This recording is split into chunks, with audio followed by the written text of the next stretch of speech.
tener. Hoy tenemos a dos importantes historiadores de la historia de la ciencia. Estamos muy contentos que hayan aceptado nuestra invitación. Hoy va a presentar Paula de Vos, Remedios compuestos en las boticas de México y más allá. Ella trabaja en el Departamento de Historia de la Universidad Estatal de San Diego. Y como comentarista vamos a tener a José Pardo-Tomás del Instituto o de la Institución Milá y Fontanals del CSIC. Pues estamos muy contentos. Les quiero también comentar, más adelante Paula lo va a explicar con mayor profundidad, pero ella prefirió en esta ocasión que su presentación sea una grabación.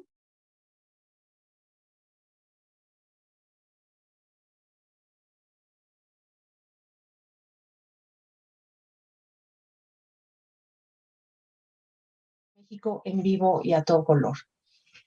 Pues sin más preámbulo, paso a presentar. Paula de Vos es asesora del posgrado del Departamento de Historia de la Universidad Estatal de San Diego e imparte clases de historia latinoamericana, precolonial y colonial, historia de México, historia del mundo y diversos cursos de metodología a nivel de posgrado y licenciatura. Sus intereses de investigación se centran en México colonial y en la historia moderna de la ciencia y la medicina.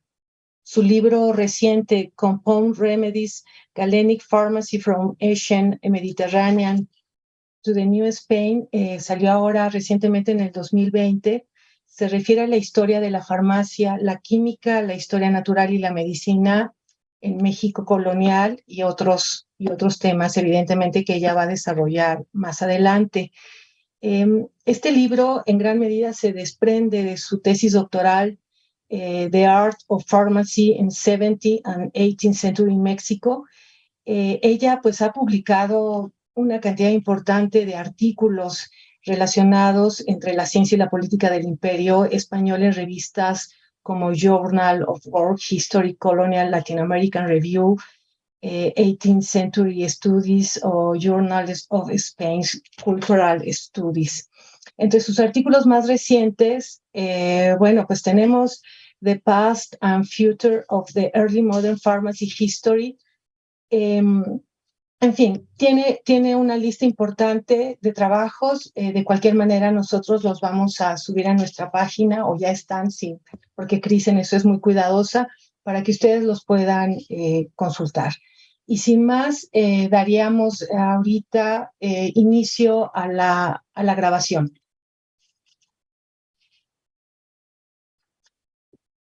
Hello and good morning. I am Paula de Vos, and I'm going to be presenting today to you about my book, which was recently published, called Compound Remedies. But before I do that, I actually wanted to say three things.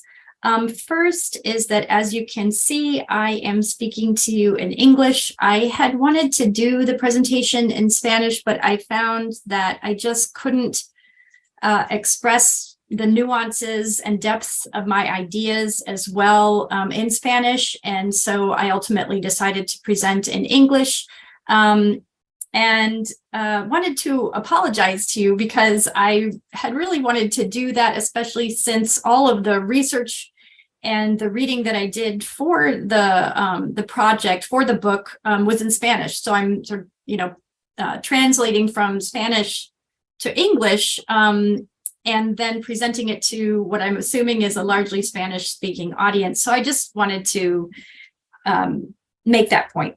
I also wanted to explain why I am presenting as in this recording. I'm actually recording this presentation ahead of time because I have for several years now had a chronic illness that was recently diagnosed as psoriatic arthritis, which is an autoimmune disorder. And the good news is I'm in the process of getting medication for that. But the bad news is that I find it difficult sometimes, especially in the morning, to talk for long periods of time. I often have trouble breathing, and I get winded. So I wanted to do this presentation ahead of time as a backup plan, depending on how I feel in the morning for the live presentation. And finally, I wanted to thank the organizers of this session, Christina for organizing the logistics, and to Dr. Morales for being so kind and supportive and for inviting me to do this. It's very exciting for me to present to this audience. And also Dr. Pardo-Tomás for doing the comment, taking the time to do that. And both of them, and Christina also, has been very kind and supportive, and I really appreciate it. It's not easy to try to do this kind of thing when you have a chronic illness, but when people are willing to work with you and help, it's wonderful. So thank you. So today I'm going to talk about my book, as I said, and I'm going to go ahead and share the screen so that you can see the slides that I have prepared as well. So actually, let me go back to the first slide, and then I will put that for, oh, excuse me. Sorry, I thought it was supposed to go on the first slide. Okay, so as I said, today I'm going to be talking about some of the issues that go along, that went along with the writing of my book, as you will see. So today I'm going to talk about some of the historical and especially historiographical issues related to the writing of my book, Compound Remedies. These were issues and questions that I faced throughout the process of research and writing, and represent what I learned along the way, because Compound Remedies was certainly not the book that I originally set out to write. I began the project in the 1990s with archival research in Mexico City and Sevilla for my PhD dissertation. I originally had sought to research natural history expeditions and botanical gardens in New Spain, sponsored by the Spanish Crown. But in my initial visits to the archives, I found a document, this was in the Archivo General de la Nación in Mexico City. I found a document that sought to tax boticarios in order to fund the Mexico City Botanical Garden established in the 18th century. I didn't know what that word boticario meant, and when I looked it up, I saw that it signified apothecary or pharmacist in English, something I found puzzling and interesting. In my ignorance at the time, I wasn't sure what a boticario would have to do with a botanical garden, but I wanted to find out. Thus, I set about collecting materials related to apothecaries and wrote a dissertation on the practice of pharmacy in 17th and 18th century New Spain, which outlined business practices, processes of licensing and examinations for apothecaries, inspection of apothecary shops, the visitas, and of hospital pharmacies, and the apothecary's role in public health. Of the archival documents I found, however, what most captured my interest were those containing inventories of pharmacies, some produced as a result of criminal investigations or civil lawsuits for the purpose of creating a will, or in the sequestering of materials by the Inquisition. And let me show you then the first slide here, which is an image of the inventory of the botica of Don Jacinto de Herrera in Mexico City in 1775. There on the left is the title page to the case. This was a civil lawsuit. And then to the right is the a page from the inventory. And I used that particular inventory as sort of the main example that I followed throughout the book of what was in, an apothecary shop, what were these things and why were they there.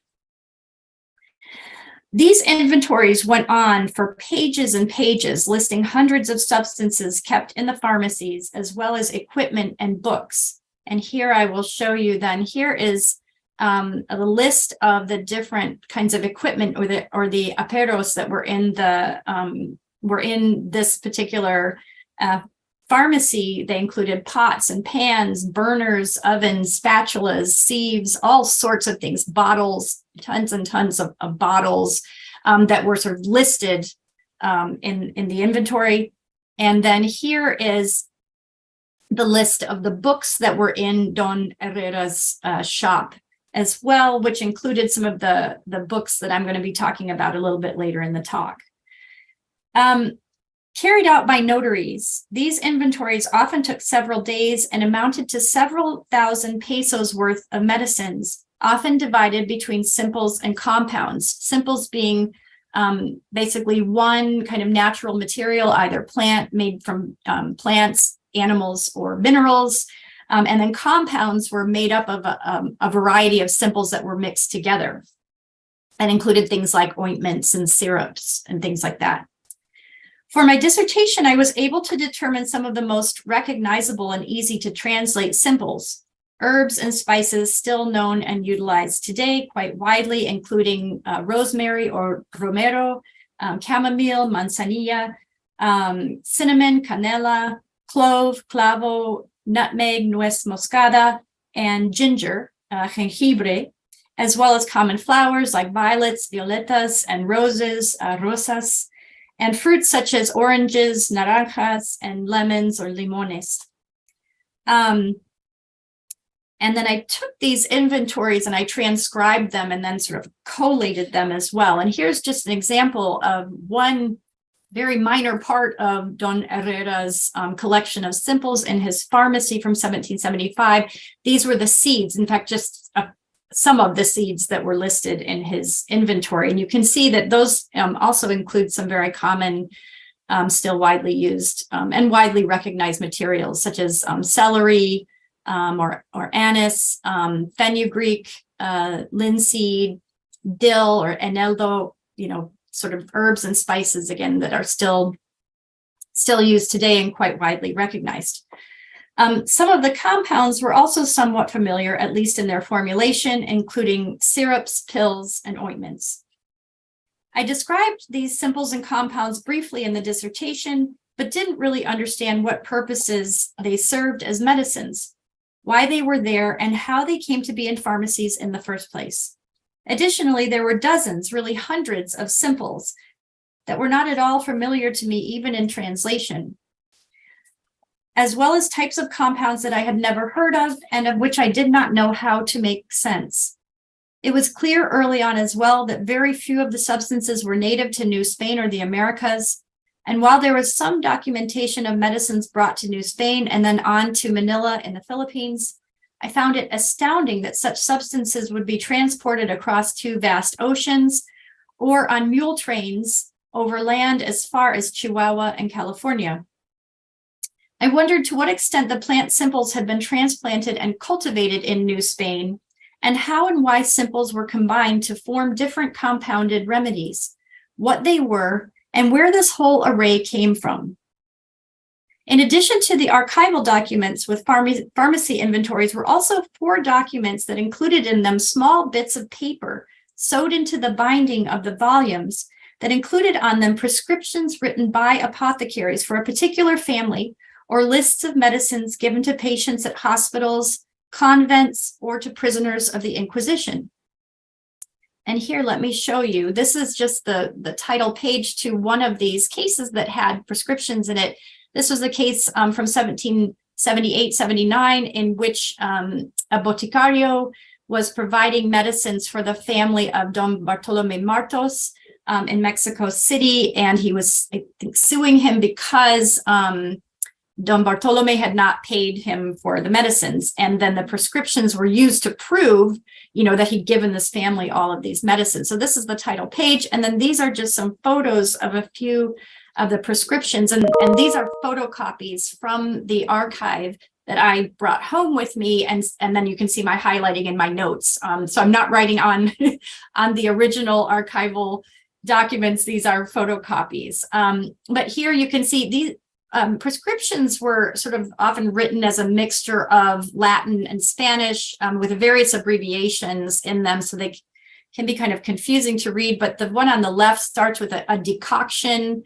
And the middle one starts with an extract of basically that's saffron, and I believe that says licorice, just to give you a sense. And these were given, you can see then that they're they're meant for the family or for the household of Don Bartolome Martos.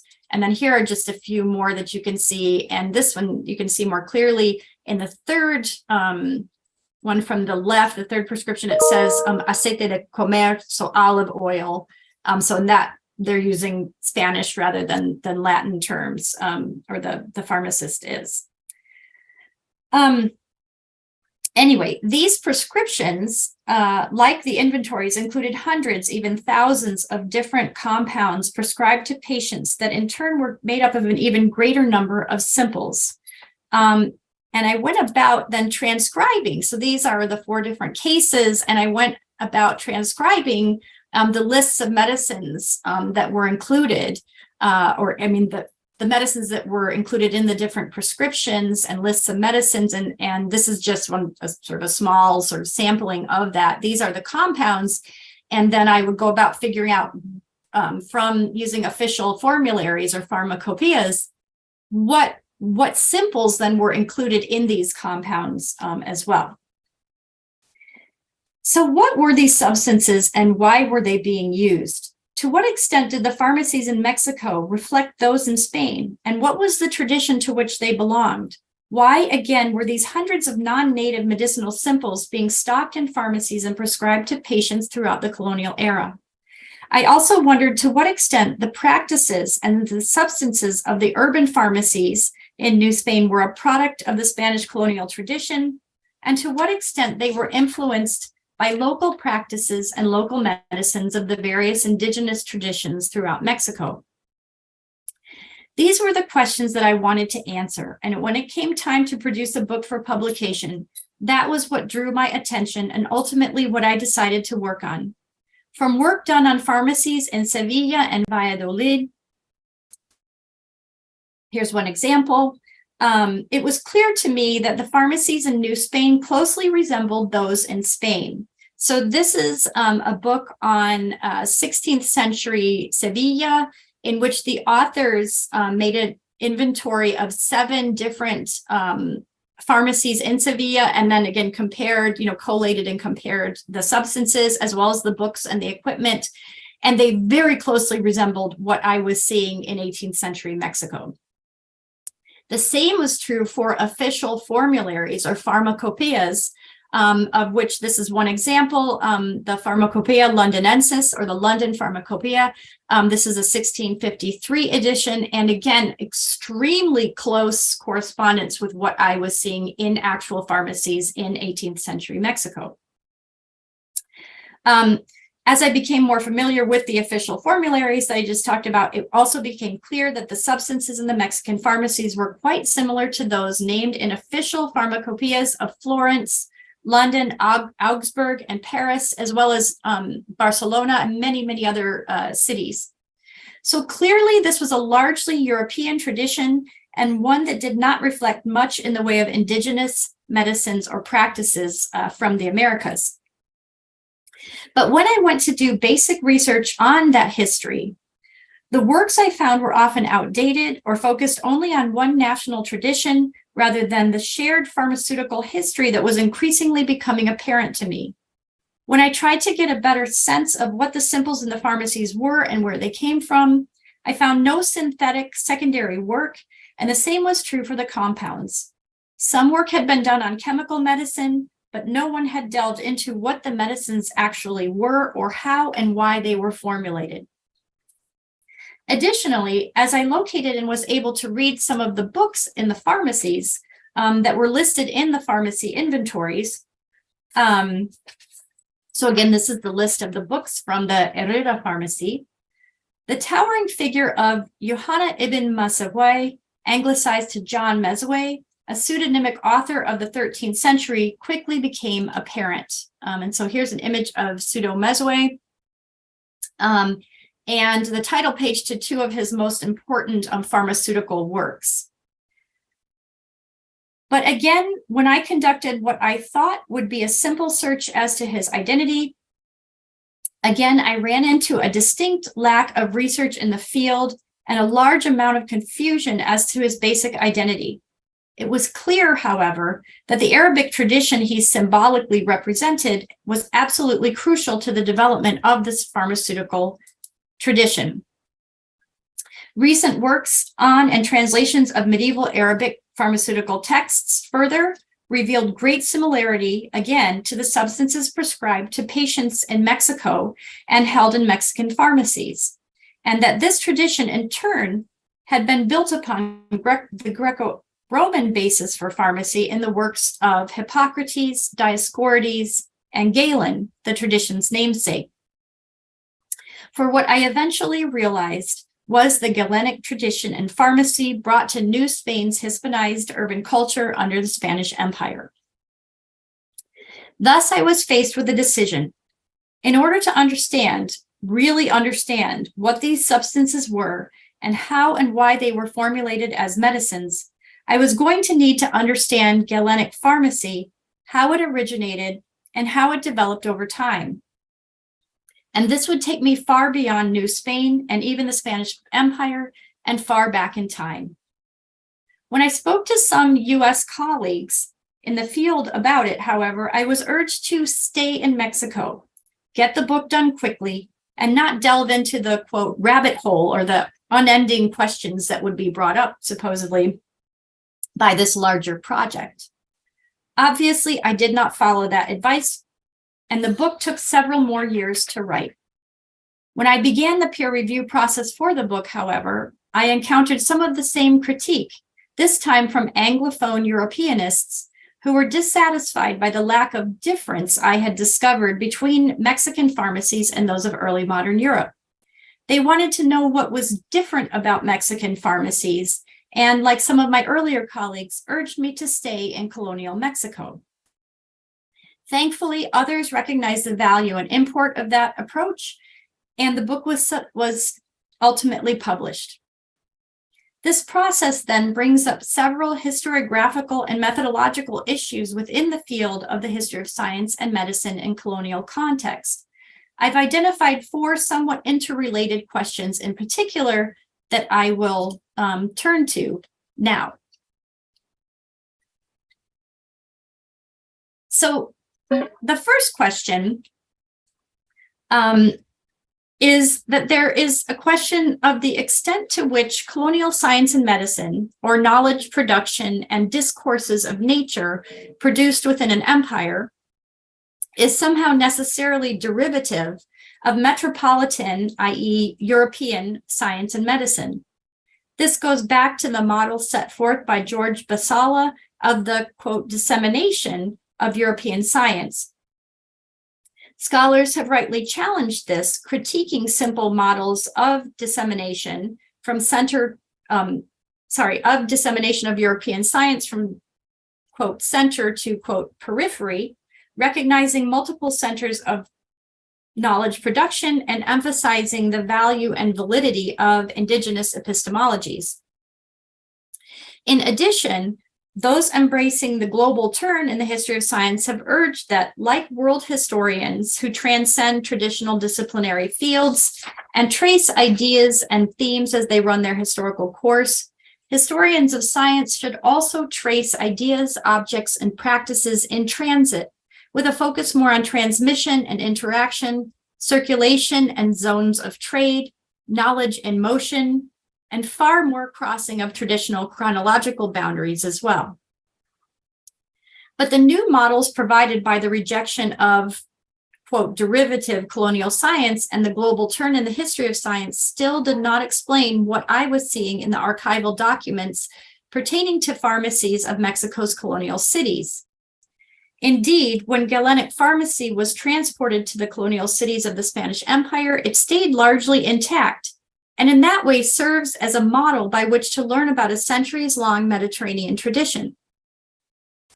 While this may seem counterintuitive at first, it speaks to, I believe, a need for a different kind of conceptualization of the role of New Spain within the Spanish Empire, particularly the idea that the colonial cities, theoretically limited to the República de Españoles, were thoroughly Hispanized, highly urbanized metropolitan centers on par with any city in Spain or in Europe more generally.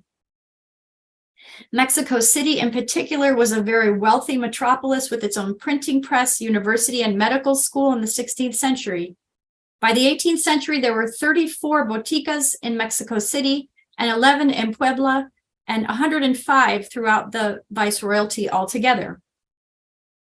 In that sense, then, why would we expect the medical tradition brought from Spain to these cities to be derivative or, quote, different? It's time, I believe, not only to question, but to reject traditional binaries such as this. Studies on exchanges within the Atlantic world are a good start, de-emphasizing or problematizing as they do national or imperial boundaries, but I believe that we need to think even more broadly. These ideas also lead into my second question. Should I have stayed in Mexico? Should I have confined my research to New Spain during the colonial era, in other words? Those reviewers who had suggested that to me, I believe, were not prepared to think that they could learn about a centuries-old Mediterranean and later early modern European tradition from the vantage point of Mexico. They expected to learn, rather, what was different about Galenic pharmacy in Mexico. And in that way, the European experience is posited as normative, the colonial as peripheral or exotic, valuable only as a supplement to a story already known.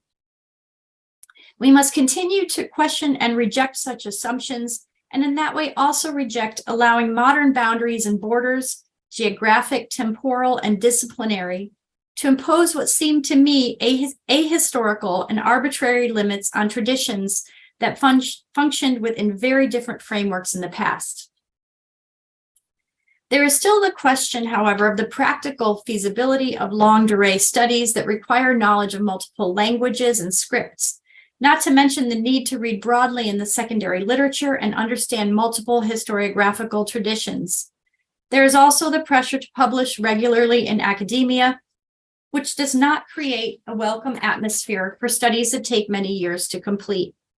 But more collaboration among scholars across fields and time periods could be a step in the right direction, particularly leading to my third point, between Europeanists, Latin Americanists, and Arabists.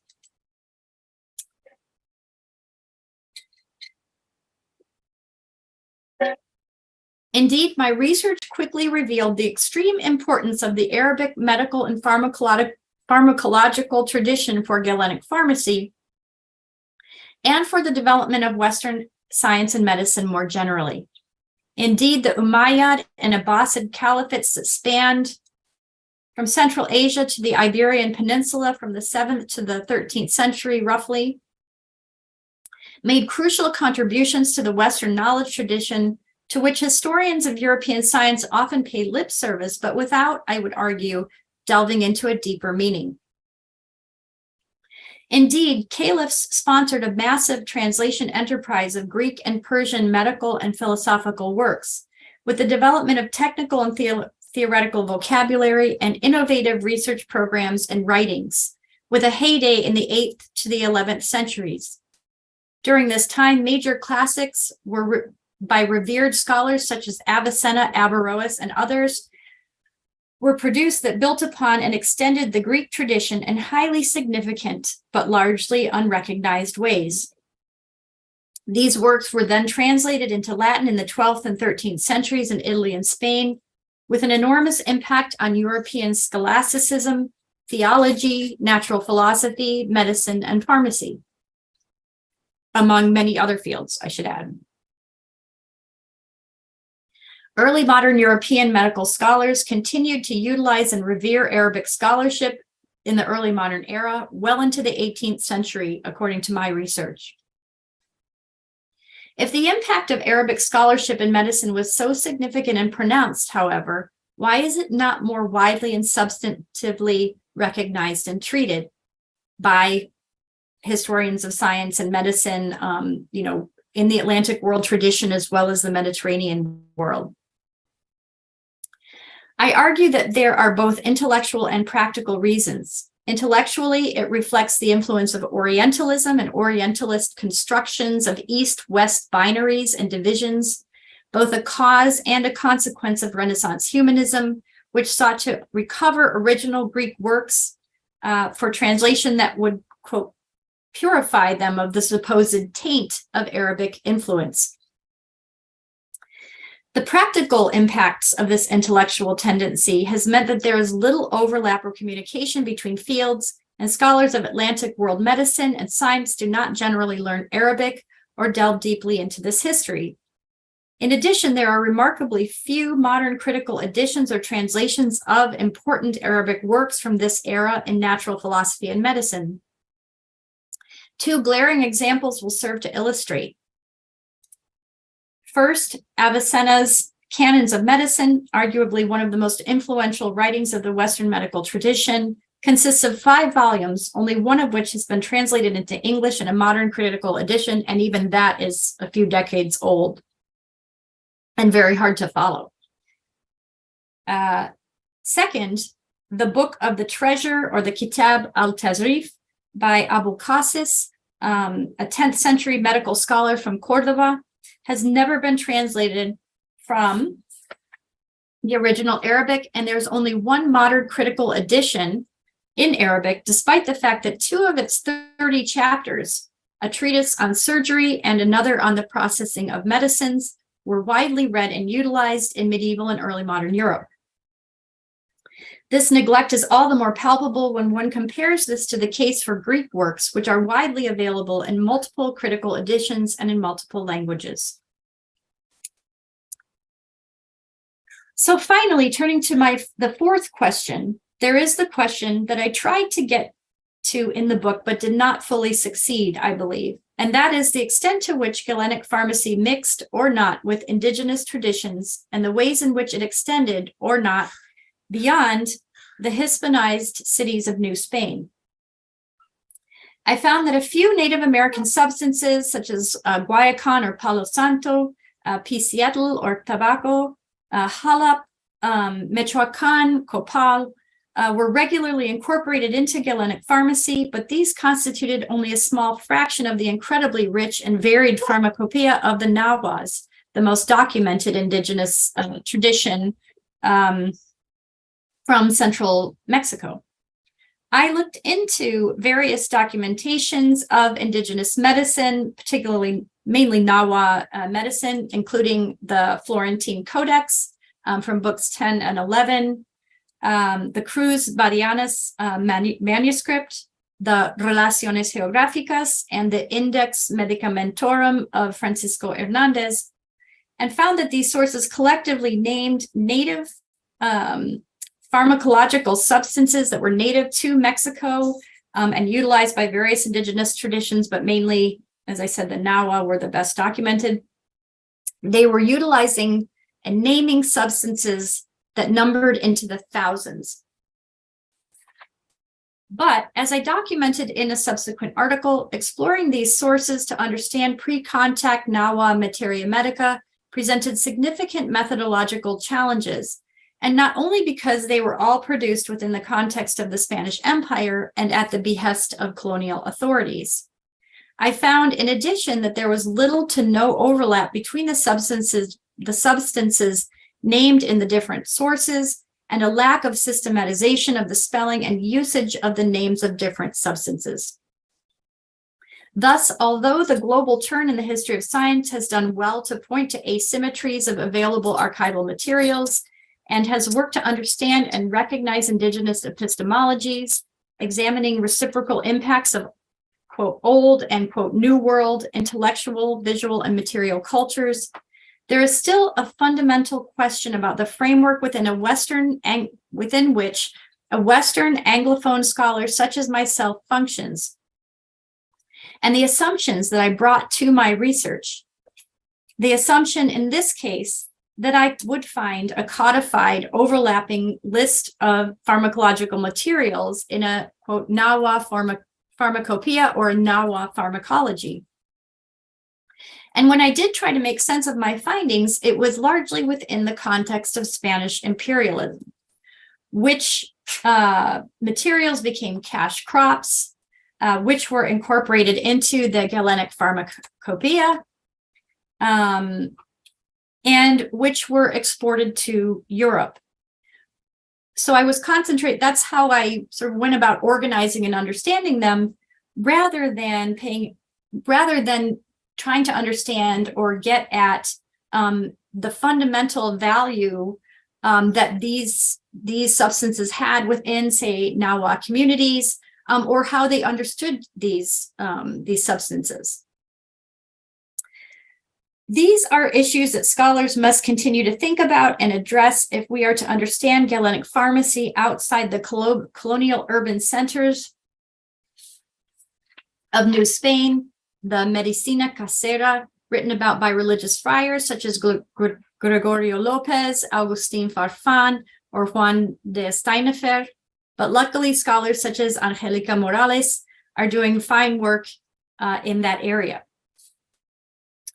To conclude, there are lots of exciting new directions for the field of medicine and science in colonial context, not only in terms of breaking down dichotomies of East and West, of colonial and metropolitan, of indigenous and Western, but also in disrupting usual practices by increasing breadth and depth of geography and of chronology, increasing interdisciplinary coordination among scholars in a variety of fields, and by rethinking and problematizing the very questions that we bring to our research, the way we frame our investigations in terms of boundaries, linguistic, geographic, and chronological, and in terms of conceptualizing what we consider normal practice, and perhaps upending that as well, following ideas and practices as they move throughout time and the world.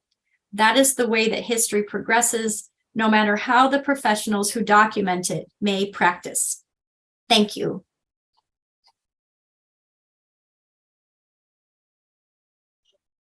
Muchísimas gracias, Paula, por esta presentación.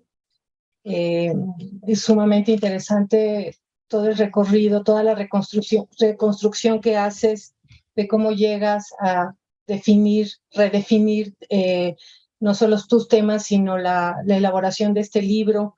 Por supuesto, ahí está la discusión del giro global, que bueno, tenemos que discutir, y por supuesto reenfocar o recentrar, no sé cuál sería la palabra adecuada, del tema de la circulación de objetos, de prácticas, de saberes, ¿no? Con respecto no solo a la medicina náhuatl, sino en general a estos intercambios que hay con la medicina o la farmacia galénica. Bueno, y sin más, pues daría, la presentaría en este momento al doctor José Pardo-Tomás, quien es doctor en Historia por la Universidad de Valencia y desde 1994 es investigador del Consejo Superior de Investigaciones Científicas del CSIC en la Institución Milá y Fontanals.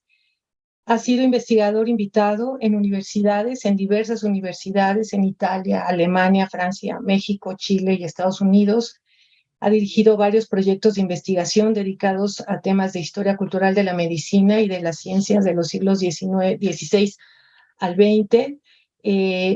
Ha publicado, de los cuales, bueno, pues ha publicado una docena de libros, más de un centenar de artículos en revistas especializadas y capítulos del libro.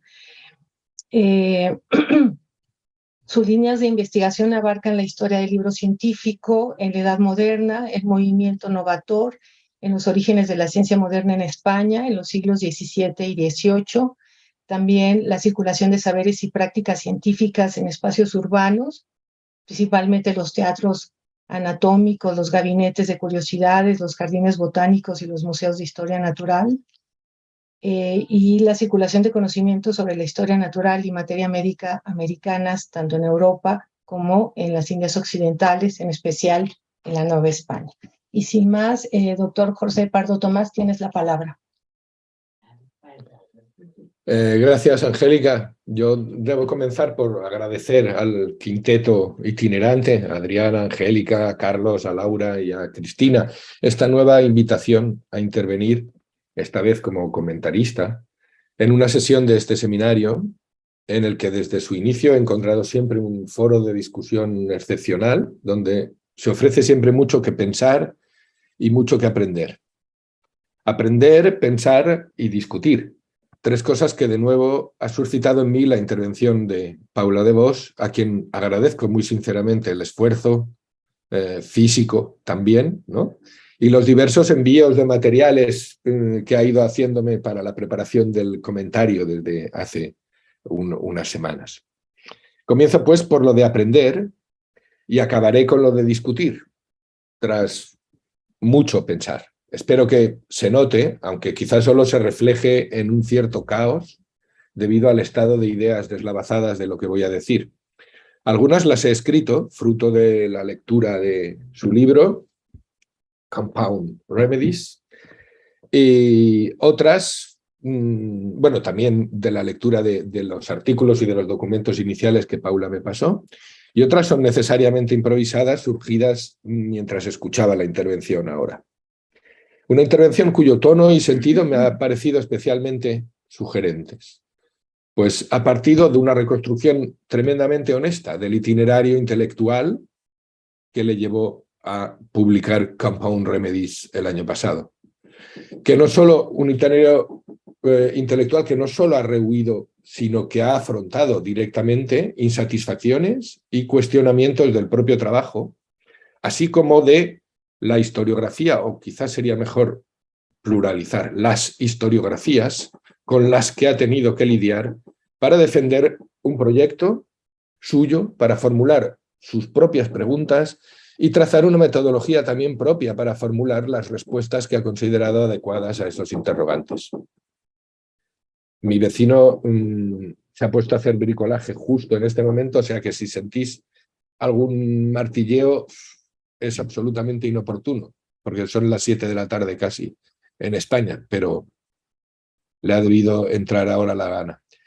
Bueno, voy a tratar de centrarme. Me atrae en especial la forma en la que Paula se ha situado deliberadamente en una zona crítica con el mainstream historiográfico, porque esa posición tiene sus riesgos, pero también sus compensaciones.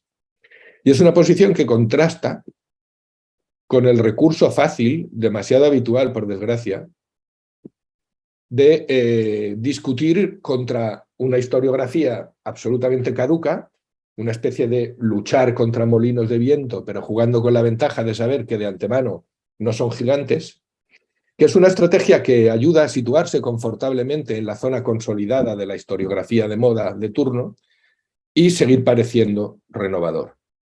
Obrando de ese modo, que yo calificaría de pereza intelectual, se acaba por usar un argot solo para iniciados, dando por descontado sobreentendidos que no lo son tanto, y emitiendo unos marcadores de identidad historiográfica que no resulten conflictivos para la hegemonía académica de turno. La obra de Paula de Vos, su libro, pero también toda la serie de artículos que le precedieron y lo preanunciaron, renuncia a esa actitud del recurso fácil, porque necesita plantear preguntas, por incómodas que resulten, y encontrar modos de responderlas de forma que resulten convincentes para sus lectores, pero sobre todo para ella, empezando por ella.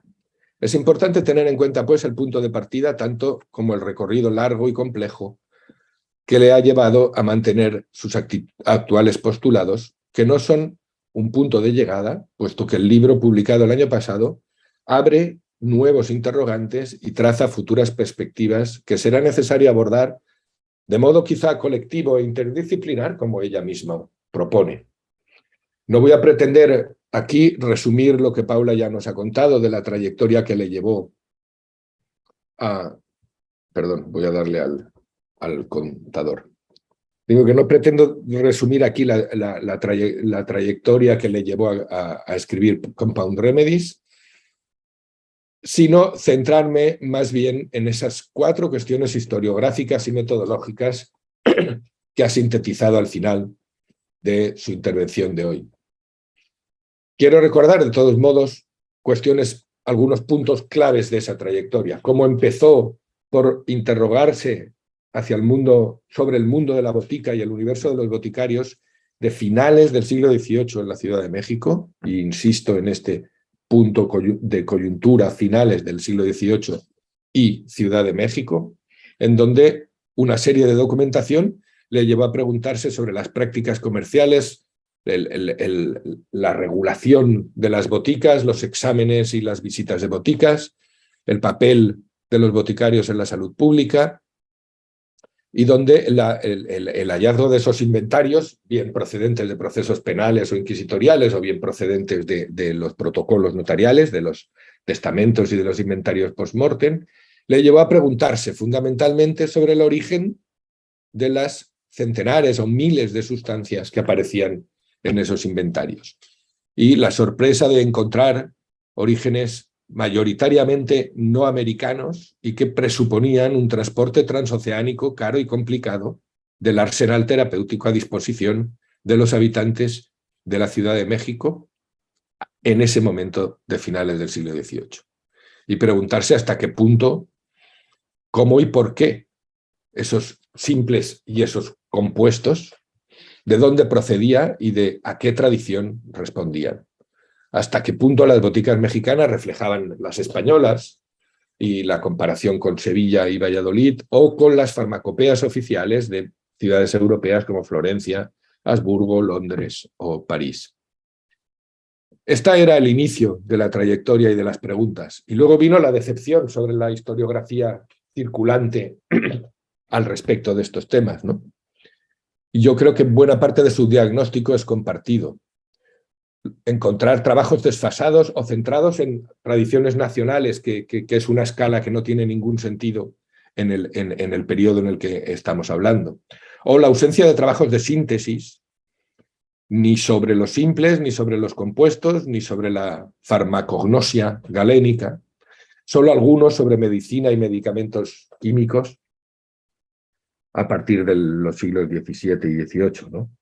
Y también la sorpresa y la decepción de la historiografía al encontrar el papel central de la obra de Mesue o Mesue, ¿no?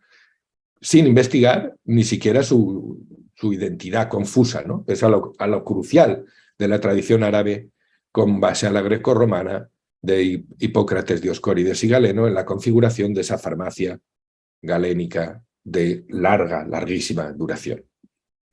Y la conclusión de ese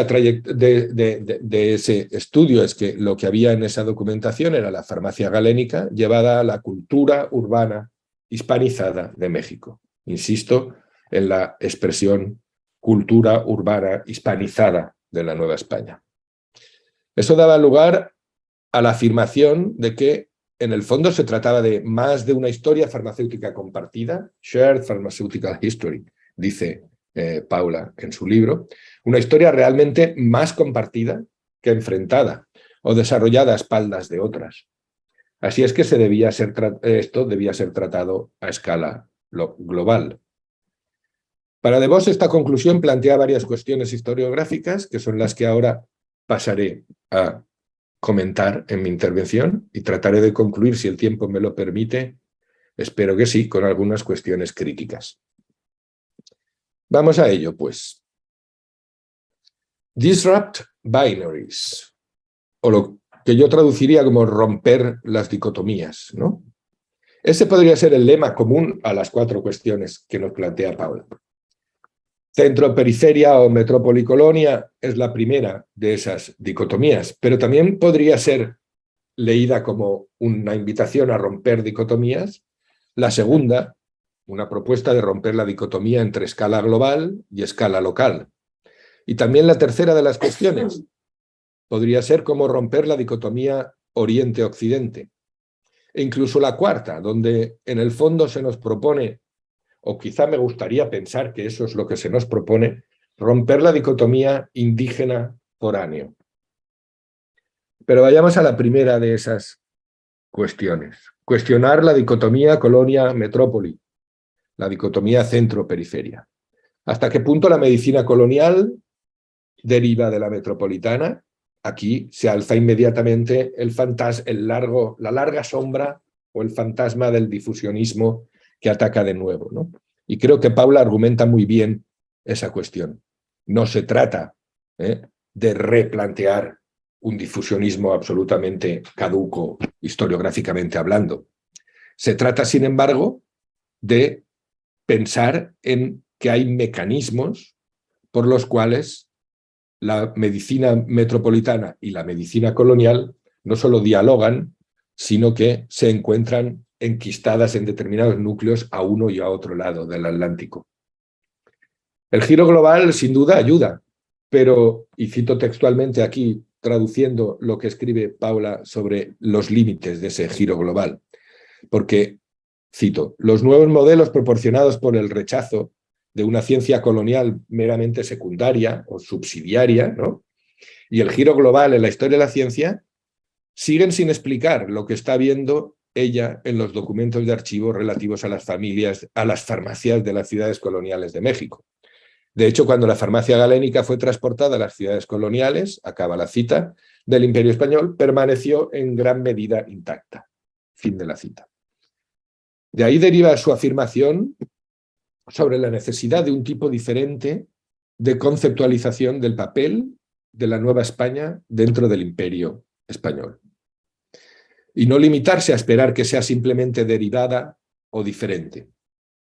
Ella lo formula con la frase México tan metropolitana o más, aunque a mí me surge la duda de hasta qué punto es la mejor manera de formular esta reconceptualización, pero entiendo lo que esa frase, ese eslogan propone, ¿no?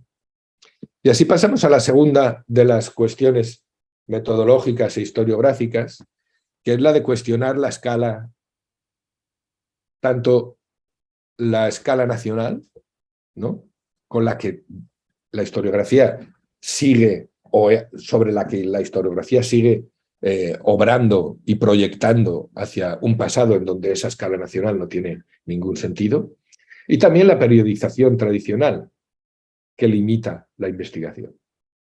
Es decir, Paula lo que propone es un replanteamiento de las ventajas que puede tener los estudios de longue durée, de larga duración, ¿no?, y de las historias globales.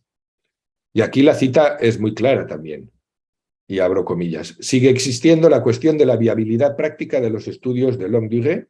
Una mayor colaboración entre los estudiosos de distintos campos y periodos de tiempo podría ser un paso en la dirección correcta, especialmente entre europeístas, latinoamericanistas y arabistas.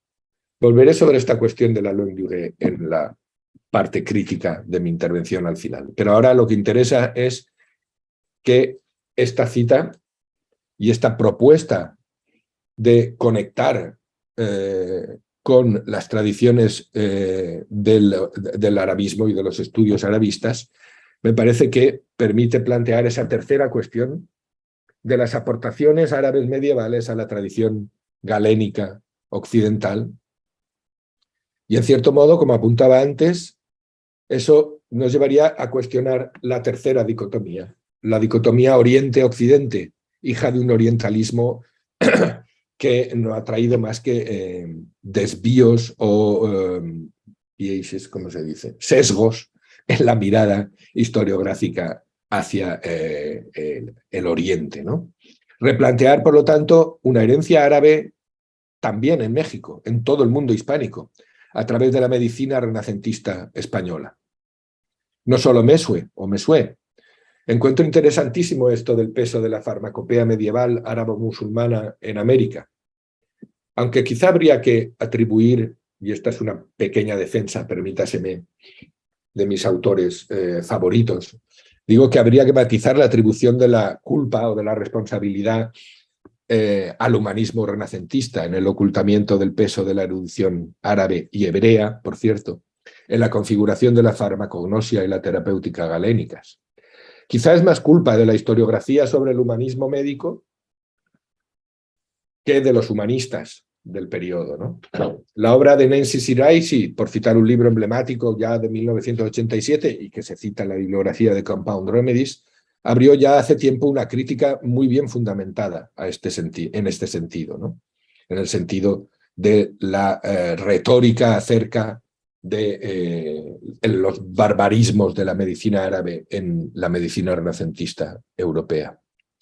Llegamos así a la cuarta y última de las cuestiones que Paula nos ha planteado, la de la farmacia galénica y las tradiciones médicas y farmacéuticas indígenas en la Nueva España. O quizá ¿por qué no?, discutir también o acabar también o cuestionar también la dicotomía entre lo indígena y lo foráneo, especialmente a finales del siglo XVIII en la Ciudad de México. ¿En qué medida la farmacia galénica se mezcló o no con las tradiciones indígenas? ¿Y en qué formas se extendió o no más allá de esas ciudades hispanizadas de la Nueva España? Ahí nos dice Paula, no llegó el libro. No llegó el libro por determinados cuestionamientos de sus propios o de nuestros propios colegas, ¿no? Especialmente algunos referís del mundo académico norteamericano que le pedían quedarse en México y no ir más allá, ¿no?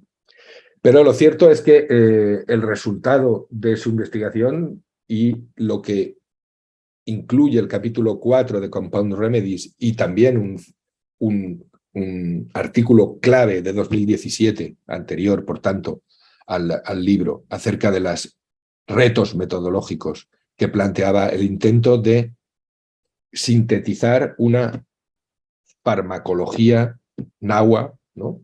Prehispánica, para entender por qué y en qué sustancias, ¿no?, tenían en común esa farmacognosia terapéutica mesoamericana, ¿no? Y por qué solo unas pocas sustancias, tan pocas como porcentajes realmente mínimos, aparecían en la documentación oficial, en la documentación notarial, que reflejan los estados de materiales en las farmacias mexicanas de finales del siglo XVIII.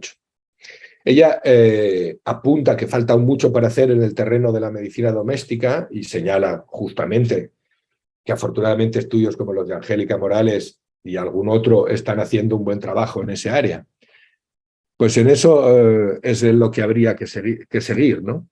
Y con esa voluntad es con la que paso, me quedan, sí, 6 minutos aún, paso a la tercera y última parte de mi comentario, que es la de plantear algunas dudas o algunas cuestiones que necesitan ser matizadas o replanteadas para seguir desarrollando esa ambición omnicomprensiva acerca de las culturas médicas y en concreto las farmacognosias diversas y los arsenales terapéuticos que conviven, interactúan y evolucionan en diferentes periodos y espacios geopolíticos del mundo globalizado en los primeros siglos del binomio modernidad-colonialidad. Hay que pensar bien en los límites de los resultados de la profunda y extensa indagación que el libro y los artículos de Paula de Vos reflejan y que la muy sugerente intervención de hoy problematiza desde el punto de vista historiográfico y metodológico. Digo límites de los resultados y también de las estrategias heurísticas y metodológicas que ella ha desplegado para ponerlas en práctica y encontrar pruebas que consoliden sus conclusiones acerca de las continuidades y las similitudes entre las farmacias y el arsenal de recursos materiales del mundo urbano mexicano y de los centros urbanos europeos coetáneos. Hay mucho que hacer para profundizar en esa doble propuesta de Vos. Ya ha dicho claramente romper las dicotomías. Ella propone también cuestionar fronteras disciplinares mediante una metodología multidisciplinar y un trabajo en equipo. Por eso acabaré con una serie de cuestiones que, insisto, no pretendo que Paula resuelva aquí, naturalmente, y que hago desde la ignorancia sobre muchos de los temas que su intervención toca o alumbra, pero que creo que debo hacer porque son las cuestiones que nacen de ese pensar del que hablé al principio de mi intervención sobre lo que he leído y escuchado. La primera, si se trataba de una historia farmacéutica compartida, como dice ella, Shared Pharmaceutical History, y que debía ser tratada a escala global, ¿dónde quedan las tensiones entre lo oficial y lo no oficial? Los procesos, buena parte de la documentación, nos siguen hablando de lo oficial. Nos siguen hablando, como las farmacopeas, de lo que se debía hacer, de lo que había en farmacias, en una treintena de farmacias, de oficinas de farmacias reguladas y reglamentadas. No perdemos de vista, además, con la escala global, otras escalas, incluyendo la micro. ¿No sería más adecuada una propuesta multiescala que nos llevara del mundo urbano concreto de México o de Londres o de Madrid o de Sevilla a otras escalas, incluso dentro de las propias ciudades, en otros ámbitos alejados de los barrios y las ubicaciones de las farmacias oficiales? La multiescala me parece la solución a las insatisfacciones que la propia Paula encuentra en los apologetas de la escala global. La segunda cuestión es sobre la ruptura de la dicotomía colonia-metrópoli. Me parece que es indispensable pluralizar la cultura médica europea. Tampoco ahí podemos caer en el monolitismo, en este lado del mundo. Mientras insistimos siempre en el pluralismo de los mundos no europeos, olvidamos con frecuencia la enorme pluralidad de culturas médicas existentes en Europa y en las regiones metropolitanas europeas. Integrar el pluralismo médico de la Europa metropolitana, la complejidad de las diversas culturas médicas que conviven en el seno de las ciudades europeas de los siglos XVI y XVIII, no es abolir las diferencias, pero sí es tratar simétricamente a las colonias y a las metrópolis. Y quizá una buena manera de disrumpir, ¿no?, de interrumpir, de quebrar esas dicotomías. En ese sentido, la reconstrucción de la tradición galénica que hace Compound Remedies es encomiable y necesaria, absolutamente necesaria, pero debe ser constantemente puesta en relación con una realidad plural y compleja también en el lado europeo del Atlántico. Como dice la propia Paula, no es monolítica ni cerrada, pero sí está en tensión continua con otras formas de ver y entender qué curar y con qué curar los cuerpos enfermos. En las sociedades europeas, igual que en las americanas, las africanas o las asiáticas, también en las europeas. En tercer lugar, sobre lo de cambiar escalas, pero esta vez no ya geográficas o espaciales, sino cronológicas. La defensa de la longue durée es indiscutible y creo que los resultados del libro así lo avalan. Pero no se deben minimizar los riesgos de abogar por la longue durée. En especial, el de difuminar coyunturas y contextos precisos, tanto geográfica como cronológicamente, donde las cosas fueron diferentes, donde tomaron caminos distintos, aunque luego se interrumpieran, durante un tiempo iban en otras direcciones y luego dejaron de ir. La teleología es el gran riesgo de la longue durée, en la que queremos acabar explicando cómo se ha llegado a unos documentos novohispanos de finales del siglo XVIII. La cuarta, y prometo, bueno, me queda poquísimo, la cuarta, sobre la importancia y la permanencia de las aportaciones árabes. No deberíamos quedarnos en la tradición erudita sobre Mesue, quien quiera que fuera el personaje, y me encanta esa búsqueda casi detectivesca de la identidad de Mesue que ha hecho Paula, o los textos de Avicena u otros. Por ejemplo, la presencia morisca en la América colonial hispánica. Un tema explorado desde hace pocos años, pero con un libro interesantísimo de Caroline Cook, Forbidden Passages, ¿no?, publicado en la Universidad de Pensilvania en 2016, ¿no?, y donde ella y otros autores están reflexionando, sacando a la luz esa presencia morisca en la América colonial. Y no olvidemos la importancia del vaquiano, ¿no?, del personaje que también en la Europa, en la España con moriscos, anterior a la expulsión de los moriscos, lleva en su bagaje hierbas, medicinas y remedios curativos itinerantes, ¿no? Y la última cuestión, sobre farmacia galénica y tradiciones farmacológicas indígenas novohispanas, ¿no?, sobre la cuarta de las cuestiones y sobre el capítulo 4 del libro. Me parece fundamental la afirmación sobre lo mucho que falta aún por hacer en el terreno de la medicina doméstica y eso queda muy, muy abierto en la intervención. Pero la categoría de medicina doméstica no lo abarca todo tampoco. Como tampoco las obras de religiosos como Gregorio López, Agustín Farfán o Juan de Steinefeld, tan diferentes entre sí y producto de contextos tan distintos. ¿Qué ocurre con la farmacia galénica no monolítica, pero tenazmente hegemónica de los centros urbanos de Nueva España? Cuando tiene lugar los inventarios que fueron el punto de partida de la investigación de Paula. Y aquí es donde aquel artículo de 2017 sigue vigente totalmente, porque los desafíos metodológicos que implica el intento de compilar una síntesis general acerca de la farmacopea en agua nos siguen llamando poderosamente al compromiso de llegar a eso. Acabo ya porque no quiero abusar más de la paciencia de todos ustedes y me he pasado ya 1 minuto y pico. Lo cierto es que no solo muchas de las preguntas de Paula en este artículo y en el libro siguen siendo preguntas abiertas, sino que sus resultados abren, por fortuna, como debe hacer toda excelente investigación, toda una serie de preguntas nuevas. La cuestión importante, a mi modo de ver, es que ahora, tras su libro, sabemos más y mejor sobre qué base podemos empezar a formular esas nuevas preguntas y a buscar respuestas más adecuadas a lo que las fuentes que ella ha exhumado nos están indicando. Gracias por la paciencia y espero que mi intervención no haya sido demasiado deslavazada. Gracias. No, muchísimas gracias, Pepe.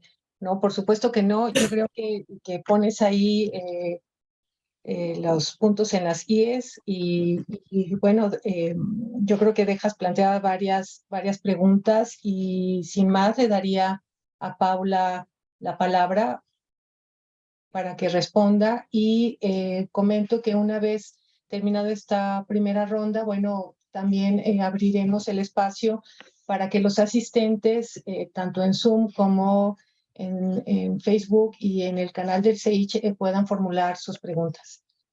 Adelante, Paula. Oh, gracias. If you don't mind, I'll answer in Spanish and English. It's okay. Okay. It's okay. So just to say a quick response to Pepe's comment. No. Yes, So, now respond for, but quick and open okay. Discussion for the floor. Okay, I really think that is extremely useful, everything that you said, and it's so great to be thinking and talking about this in this session.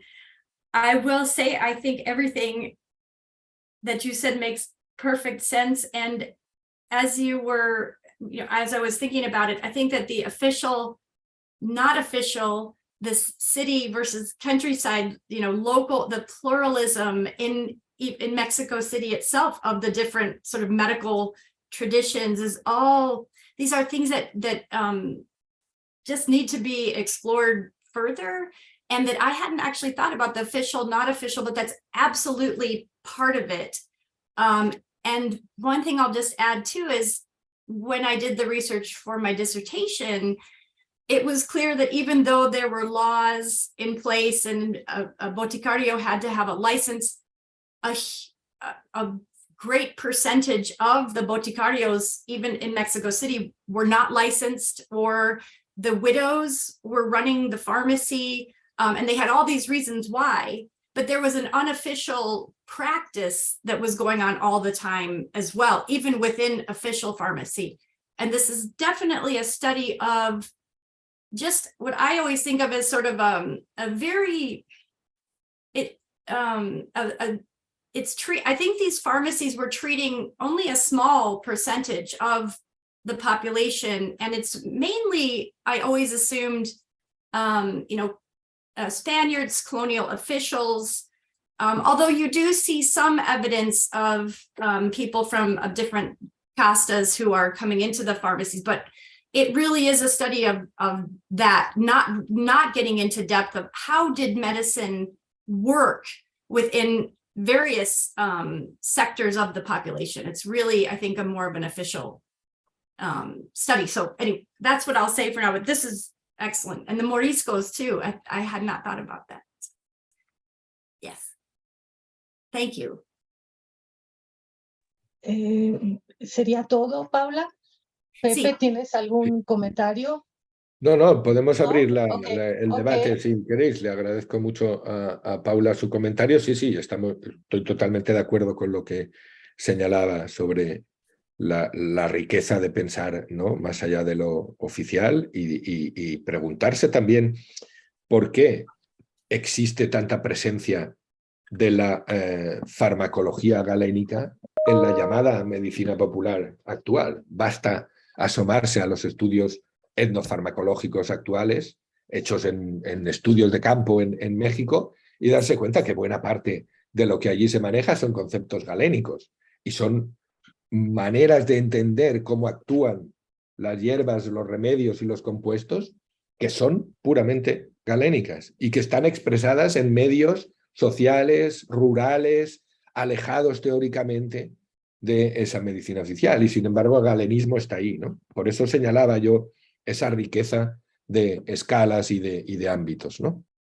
Y a esa medicina habrá que sumar ahora con, digamos, una nueva generación de historiadores, de antropólogos que están estudiando el tema de la presencia africana, y cada vez digamos, sería otra beta de la que menos sabemos, pero que yo esperaría que pronto haya resultados en esta línea y que nos permitan tener una visión todavía aún más densa de las plantas medicinales en estos siglos. Pues, sin más, no sé, Cristina, si tienes alguna pregunta ¿te ha llegado alguna pregunta? El público que está en Zoom, si quisieran formular alguna. No, parece ser que hoy no. Todavía no hay preguntas en YouTube, ni en Zoom, ni en Facebook, perdón. Parece que hay una. Lo voy a leer. Partiendo desde mi ignorancia total y pensando en la normatividad y oficialidad que reflejan los documentos, la farmacia novohispana se abrió a una serie de sustancias reprobadas y prohibidas en la institucionalidad. Pienso en sustancias como el agua de vida. Esta pregunta la hace Marcos Guadarrama. Bueno, la pregunta es de las sustancias reprobadas. Lo vuelvo, sustancias como el agua de vida. Sí, son reprobadas y prohibidas. So, if I can answer in English, that's okay.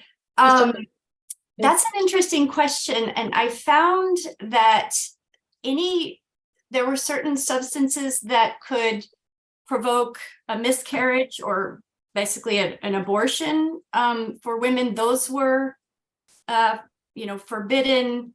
There was also a debate over the use of mercury, especially in the cure of syphilis or venereal diseases. And I actually had found there was a document, it was a case in which I think it was the protomedicos were having the boticarios discuss whether or not it was appropriate to use chemical remedies. And in the end, they agreed that even though it was poisonous, it was an effective remedy.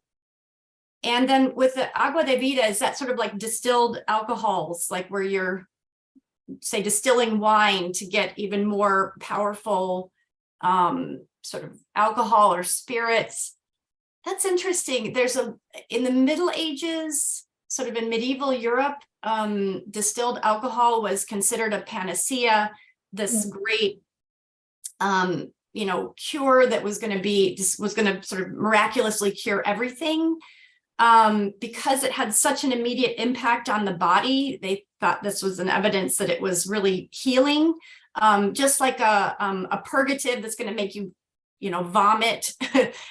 So anything that's going to show a physical result was considered to be really effective. But it's interesting. I'm thinking about this for New Spain. I don't recall prohibitions against that. I'm trying to remember if they're in the, if they were, I don't think they were widely available in pharmacy. So maybe you know more than I do about this. No, okay. But what I know more is in the sort of 13th century, 12th, 13th century, as information about distillation comes into Europe, there were several treatises written about the healing, how alcohol could heal, but then very quickly also it starts to, there are some questions about it too, but it continues through the early modern era. But I don't know with New Spain if that was prohibited. I'm gonna have to go back and look at that. I don't know if that answers the, yeah, okay. Yeah. Ok, gracias, Paula. Público, manifiéstese, ¿alguna pregunta? Hay dos manos levantadas. Carlos Y José.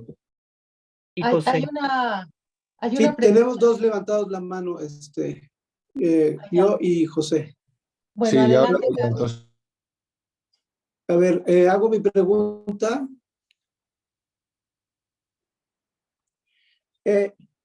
Muchas gracias por ambas participaciones. Realmente se combinan muy bien para darnos un panorama muy atractivo de lo que pudo haber estado sucediendo en la transmisión o en el movimiento de los saberes farmacéuticos y botánicos y etcétera, de la farmacia galénica hacia distintas partes del planeta. Y justo mi pregunta tiene que ver porque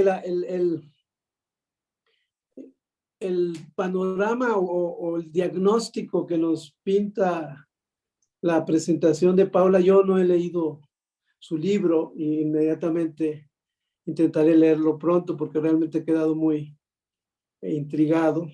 El panorama que nos pinta es un panorama de una práctica muy compacta, muy de alguna manera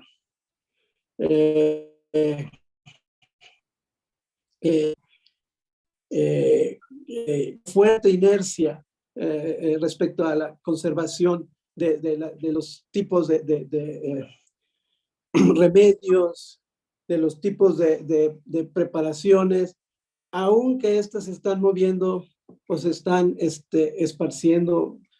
Entonces, inevitablemente estoy usando un lenguaje difusionista, pero justamente el tema es cómo es que en la práctica se preserva tal unidad,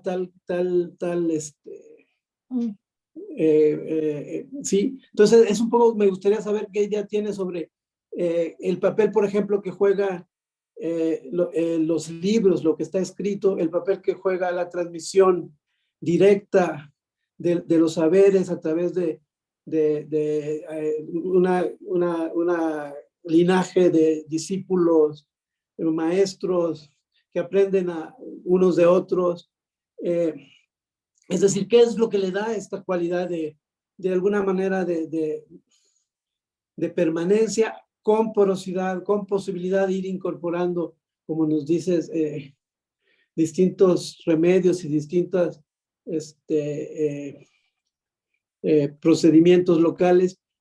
Sí, no sé, la pregunta es esa, ¿qué participa en esta inercia? Gracias, Carlos. I think if I understand correctly, what you're asking is how does this tradition stay so constant over time, and what's the transfer of sort of knowledge? And then where do you see sort of innovation? What I would say is that for the ancient scholars, sort of, Galen, Dioscorides, Hippocrates, they are iconic and always sort of recognized. The same with Ibn Sina or Avicenna. He is mentioned all the time. But it's really, what I found in the pharmacies was it was Mesue and Dioscorides, who were Dioscorides, the importance of his work continues, without change. So do the work of some of the other scholars, the ancient and the medieval scholars. But Mesue, I think, really takes what a lot of them are saying and makes it much clearer for the pharmacists and sort of very practical. Dioscorides is still very practical because they want the list of the materia medica. And one other major innovation, in that sense, the innovation is sort of making it clearer, explicating. But when I'm thinking about your question, a major innovation, I think, comes with the writing of a book by Luis de Oviedo, which I think is 1580 or 1581. It's first published. And his book is about how do you process medicines? How can you kind of cook your medicines or wash your medicines so that the medicinal power within it is as effective as possible. So the medicinal, they call it the virtud, the virtue. Mesue is what I argue in the book is that Mesue is the first to really start to focus on that. And then Oviedo's work in the 16th century explicates it much further. And he actually says that the ancients didn't explain this well enough. And so I'm writing this book in order to do this. That for me was one of the most important and useful books where I really started to understand the manipulation of the medicinal virtue, which then I saw, which then I saw in the work of Mesue. So on the one hand, I think that there's this really strong traditional element, but then there are changes along the way. And I'll also just say quickly that it actually took me a long time to realize that this was Galenic pharmacy because I never saw a book by Galen in any pharmacy. And it was only when I started to make a random connection between virtue and the ancient Greek concept of dunamis that I put it together. And then if anyone has ever read Galen's work, you understand why it wasn't in the pharmacy because it's pretty disorganized. He's always angry at people and then will, spend pages talking about why this one person was wrong. And, when you're copying manuscripts and then later publishing them, very expensive, you don't want to, you're going to use Ibn Sina or Avicenna, or especially Mesue, who's putting it together in a much more practical and shorter text that gets right to the point. And so you don't see Galen in the pharmacies really, but in the books that were in the pharmacies, they do refer to him a lot. So again, I hope that addresses what you were interested in. Sí, gracias. Can I add just something in short? How about the personal transmission, not only the bookish. So are these pharmacists learning from teachers or? Well, they had an apprenticeship. So a pharmacist had to be, I think it was 25. They had to do an apprenticeship with a master apothecary. And there wasn't formal schooling, at least until the late 18th century. But so they would learn it, from other pharmacists, but it was also, they had to be able to read Latin. They had to do an examination. So there was they had to be able to write. So there was some learned component of it. I have very, very few testimonies of the boticarios themselves. Like that one, the court case about the use of mercury is one of the few times when you see them, speaking at, at least in the archival documents that I was able to find. There are some Inquisition cases where they're talking, but then it's all about theological arguments and not about the medicine. One last thing I'll say is that I did see with alchemists, with the practice of alchemy or using, chemical procedures, there are several points in books that say where the author, who's a pharmacist, says, learn this from an alchemist. You can read about it for 10 years, but if you just spend a year with an alchemist watching what he does, you'll learn it much better. So that's one of the few things. Or they always also refer to the philosophers. Oh, this is an issue for the philosophers, not for us. We don't care so much about the theory, but this is the practice. But I do find a lot of theory in early pharmacy as well. So. Ok, gracias. Pues tendrías la palabra, José. Hola, buenas tardes. Mi pregunta tiene que ver con el origen de estos simples que utilizaban los boticarios. Se dijo que la gran mayoría de ellos eran pues plantas, minerales, incluso animales que no eran originarios de la Nueva España, por ejemplo, ¿no? Esto pues implica que hubiera un comercio fuerte atlántico de estos simples, ¿no? O no, porque, o sea, un poquito pensando en lo que sucede hoy en día, es que la mayoría de la población en México que utiliza las hierbas para curarse, utiliza hierbas europeas, pues, o del Mediterráneo, la albahaca, la hierbabuena, la manzanilla, el romero, etcétera, ¿no? Uh-huh. Pero todas estas hierbas son plantas que se cultivan aquí en México, ¿no? Entonces, mi pregunta es si hay alguna evidencia de aclimatación y cultivo de estas plantas en la Nueva España y cómo la corona regulaba tanto el cultivo como el comercio de estas plantas, no sé, a lo mejor bajo la forma de estancos o cuestiones parecidas, ¿no? Ahora también otra pregunta relacionada es que si estos simples provenían principalmente de un comercio atlántico, esto elevaría mucho los precios de los medicamentos, ¿no? Esto no haría como inaccesible los medicamentos de boticario para un gran sector de la población que entonces tendría que estar curándose ya sea con hierbas locales o con hierbas aclimatadas, ¿no? Entonces, nada más. Gracias. Those are great questions too.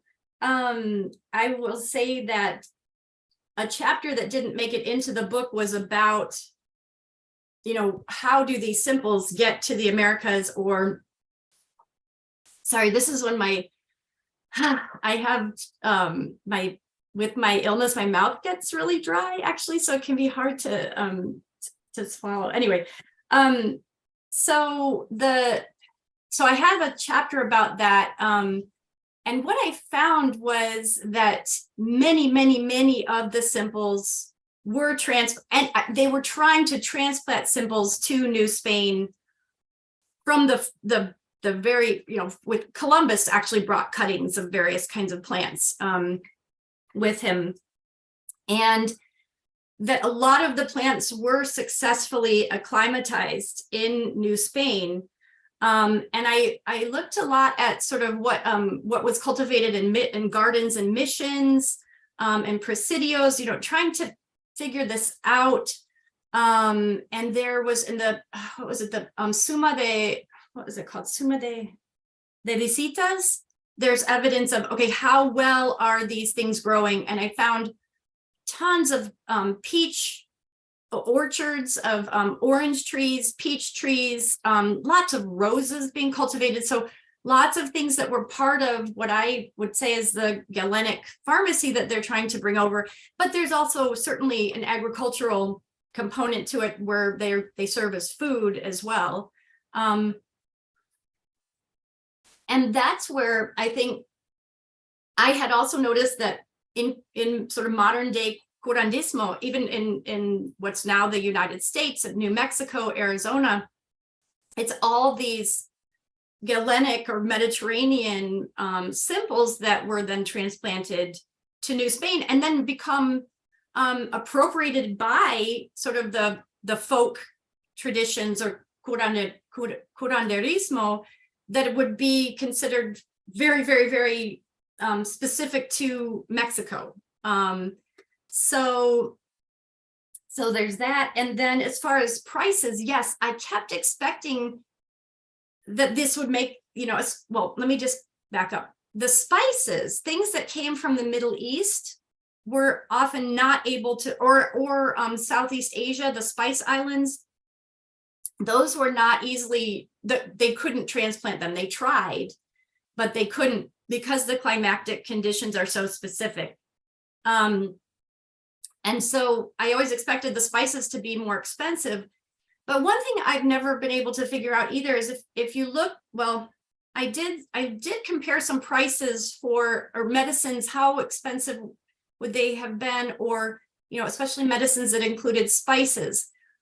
Were they used for the poor in a poor hospital? One of the hospitals that I for the documents for the prescriptions that I had was for the poor, and they would specifically say like, okay, on Tuesday, here the mulatto in bed number 7 got these medicines, and they were getting medicines with what I would have thought were the expensive spices as well. I did not see a big difference in prices. I can't quite explain.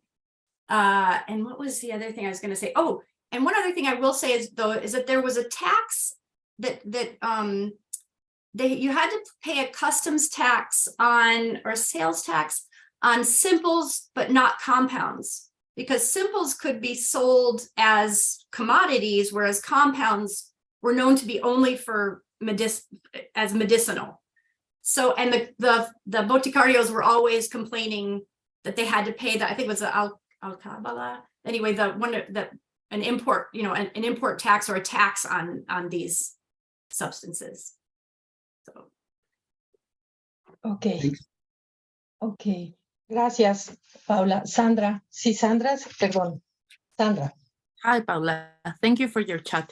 It's wondering to hear how, from different perspectives, you can study herbs, medicine, herbal medicine therapy in different centers. Mm-hmm. But I have a question related to the context, because my area is the study of diseases, but I think that we can study diseases or medical treatments, herbal treatments from different aspects, but at the end we need to put ourselves in the context, in the historical context that we are studying. So my main question to you is, if you have certain methods or methodology to put yourself in the context that you are studying, that will be all. That's really interesting. I mean, one thing I would say is that I would give anything to be able to go back and experience a pharmacy like that, and the smells that must have come out, and the way that they were, the workshops must have had, you picture all these pots bubbling and, having to cut up snakes and scorpions and worms and put them with these oils and chopping these things up and putting them. That, I definitely tried to picture myself, in a pharmacy. As far as, but thinking about it from the point of view of disease, if you are sick, what do you do? If you have the resources and the money, you can go to the boticario if you want to. If you're poor, I would imagine that's not an option. Although, as I said, the medicines didn't really seem, there is some evidence that not just the españoles were going to the boticas, but if you're sick, where do you go? What do you do? And I know for my own illness, I went to, my regular, the specialists, neurologists, rheumatologists, and they found nothing. So then I did acupuncture. I go to functional medicine, all these different things, just because I want to get better. And I imagine that's what people with resources did. But I believe, and there's a book by Pablo Gomez, I'm trying to remember, Experimental Caribbean, who talks about, this medical marketplace of all these different kinds of healers.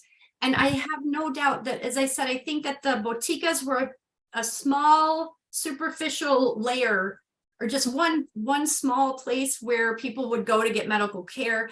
And I think there's a whole all kinds of things going on, throughout New Spain, in the cities and the country. I think in the indigenous villages, I think they just kept healing themselves the way they always had. Yeah. But in the presidios and the missions, a little different, possibly in the cities, I think you're going to have a whole series of different kinds of things where people can go. And one thing I'll just say, when I was reading about the smallpox vaccine campaign in the archives, there was one story where they took a bunch of sort of indigenous children and vaccinated them.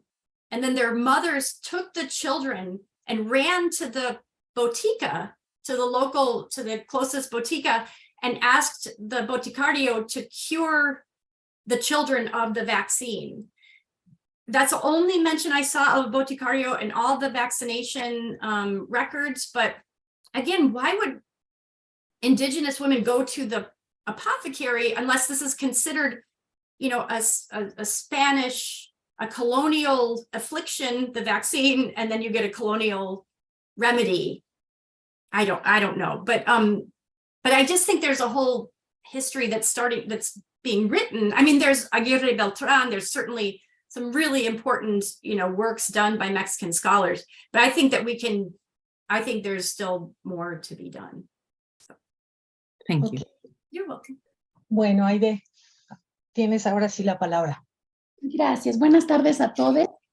Agradecer la charla y los comentarios de Pepe Pardo, pues dan para un montón, y entonces voy a tratar de sistematizar lo que he ido apuntando, porque quizá lo primero, y va un poco encaminado con algunos de los comentarios que ya hizo Pepe Pardo, pero también lo que señalaba Carlos López Beltrán, porque me parece que, y también te lo decía ahora Sandra, en el sentido, nosotros en otro seminario con Carlos volvimos a releer, que seguramente conoces, el de Cómo escribir la historia del Nuevo Mundo, de Jorge Cañizares Esguerra, y es que justamente aborda, pensaría yo, este contexto más general, que también lo señaló Pepe Pardo, en el sentido de que hay una transformación, una reconfiguración en España misma, en el siglo XVIII, o sea, en ese, digamos, periodo un poco más enfático en el que tú has abordado,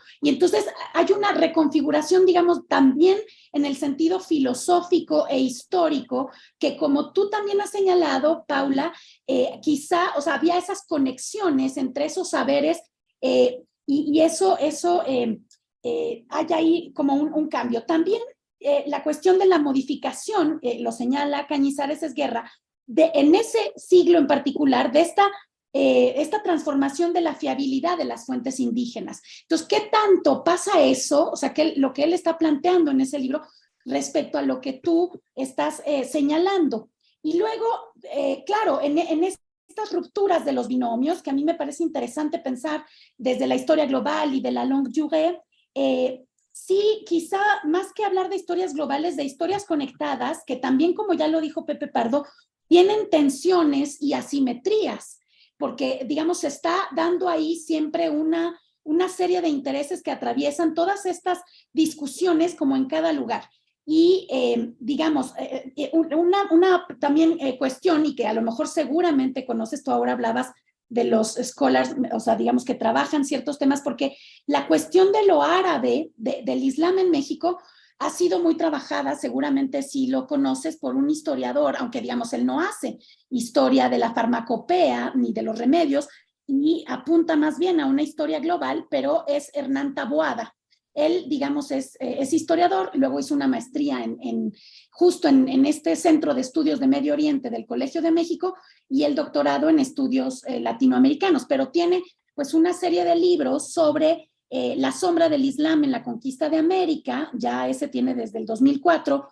Hay otro, un orientalismo periférico, Nuestra América y el Islam, y digamos lecturas de la historia universal en la América criolla, donde justamente hay estos que es 1770-1850, pisando un poco parte del periodo del que tú estás hablando, pero cómo ver justo esto que te marcaba quizás Sandra, este contexto donde está dándose toda una transformación, pues sí, epistémica y política, digámoslo así, ¿no? Y luego ¿tú cómo complementarías eso a partir de todo lo que has señalado ya?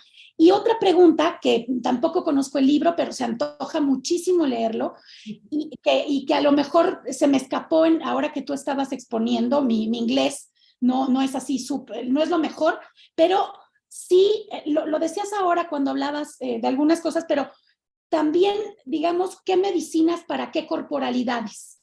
O sea, en esto, digamos, de la discusión incluso sobre las castas, que ya está, digamos, como incluso en las pinturas de castas, etcétera, si hay esta transformación también por ahí, algún otro colega te lo preguntaba en el sentido de, digamos que no era a lo mejor, o creo que el propio Carlos, no, a lo mejor no era tan homogéneo, sino había esto que tú ya misma estás señalando, que en los pueblos indígenas, pues bueno, se usaba lo que había ahí, lo que ya se conocía, ¿no? Pero si tú logras distinguir qué remedios, para qué corporalidades y para qué corporalidades racializadas. Gracias. Well, de nada, that's another really excellent question.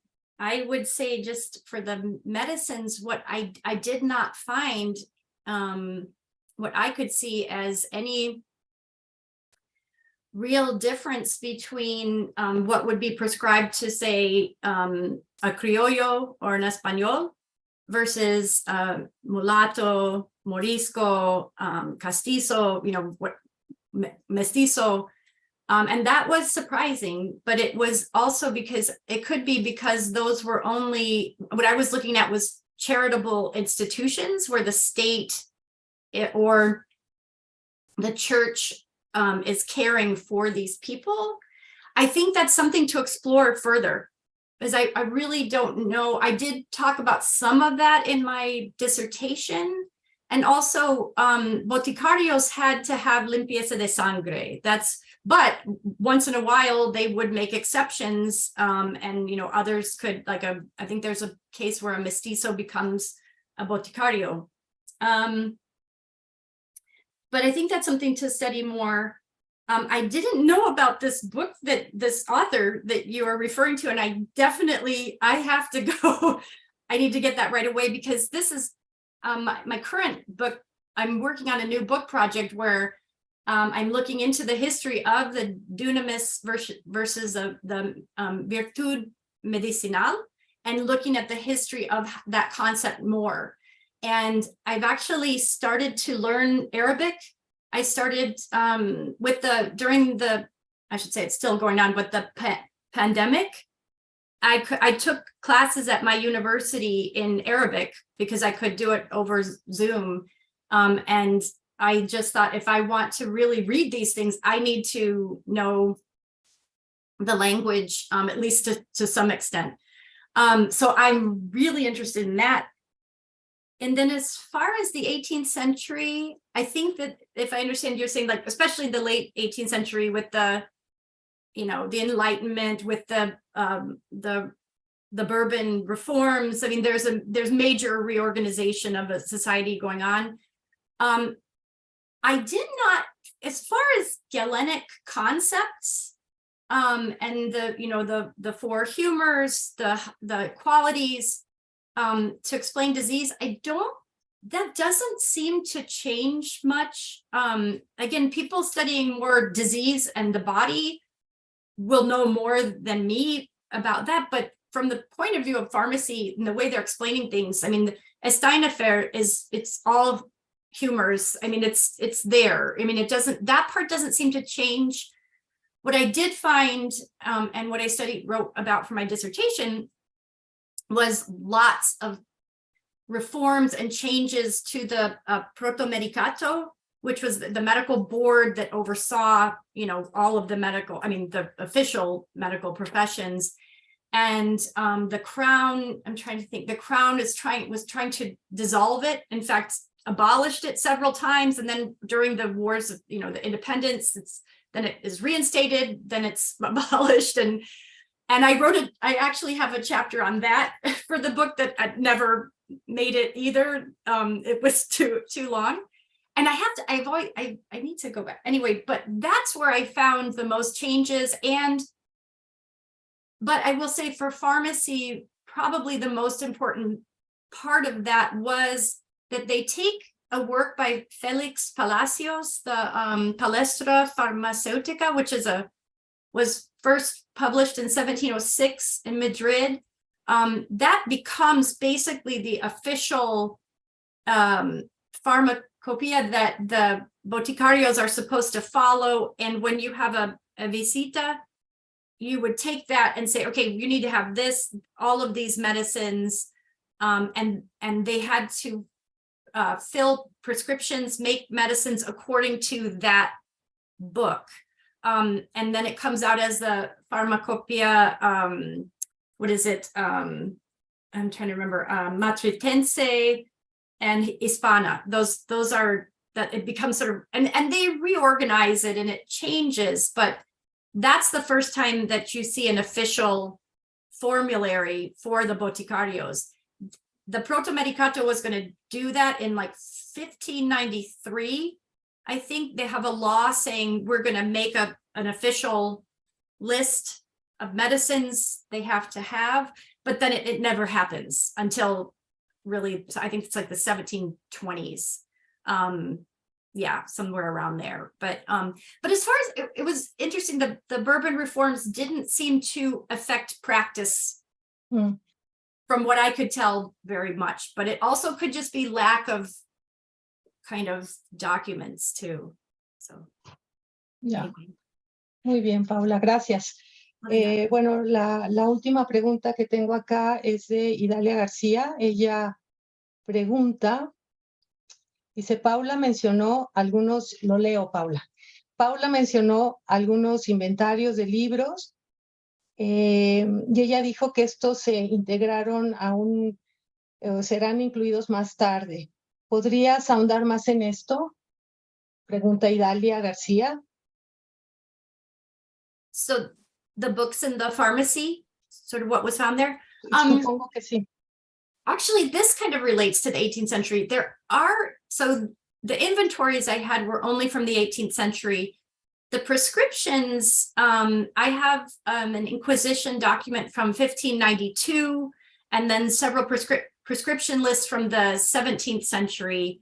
So that was good, but the inventories were all 18th century. And they did have, and I don't talk about this in the book, or I didn't talk about it today. There were a number of books of surgery, and I do talk about this in the book.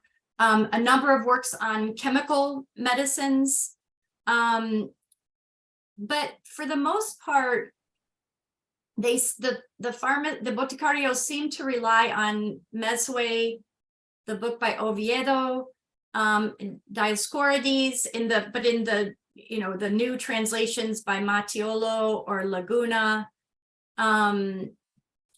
I did find, so those were considered sort of the traditional books that I think they always followed, but they did show a significant amount of, how can I say this, like the books in the pharmacy showed that they were keeping up with innovations, especially in surgery. There's a number of surgical books. Were they doing some surgeries? It's hard to know. Sometimes surgical books will have a lot about medicines in them.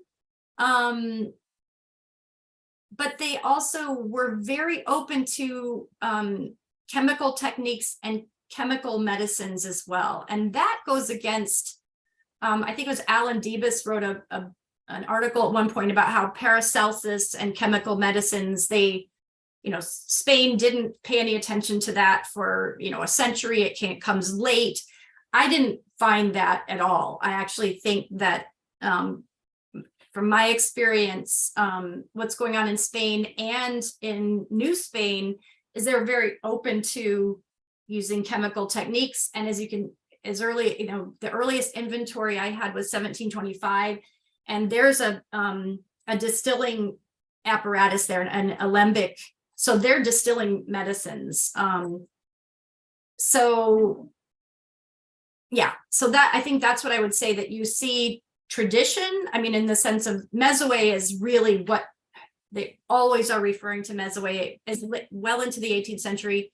But there's also, as I said, like innovation going on too, in terms of the works that they had in the pharmacies. And that's where I began, when I started to write the book rather than the dissertation. At that stage, it was about 7 or 8 years later, that's when you could get the digitized books on Google, and I could download dozens of pharmacy books that I would have had to go to the Biblioteca Nacional in Madrid or in Mexico City to be able to just look at. Now I could download them, print them, and it was amazing. And so it was only when I started to be able to track down and get these books that were kept in the pharmacies that I started to really see the Arabic foundations of this whole tradition. I mean, the Greco-Roman tradition, foundations, which I expected, but then the Arabic foundations too. So, yeah. Muchas gracias, Paula. Bueno, ya no veo ninguna mano levantada, creo. Dejen nada más checar, creo que ya no hay ninguna pregunta. Y para no abusar de ti, Paula, ¿no? Porque sé lo pesado que puede resultar estar respondiendo. Oh. ¿No?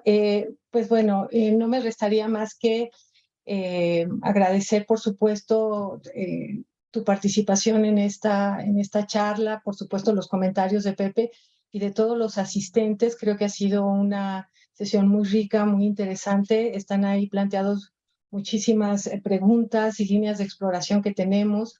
Yo creo que este tipo de sesiones revitaliza enormemente este campo de la medicina y en particular del estudio de las plantas y la farmacia galénica y por supuesto de las plantas de la medicina náhuatl.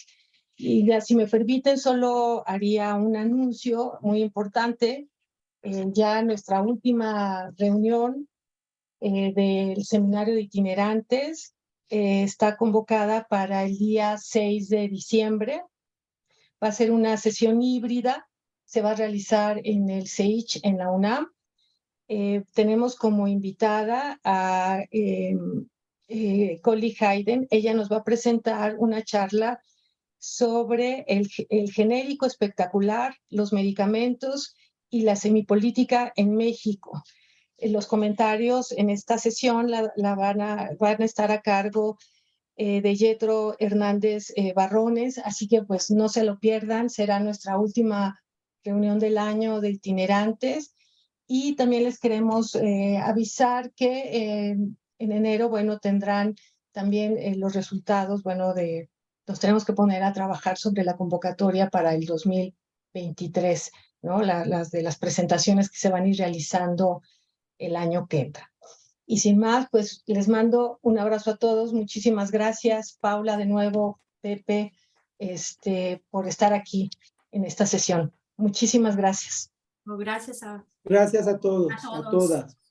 Chao. Hasta luego. Adiós. Chao, Paula. Gracias.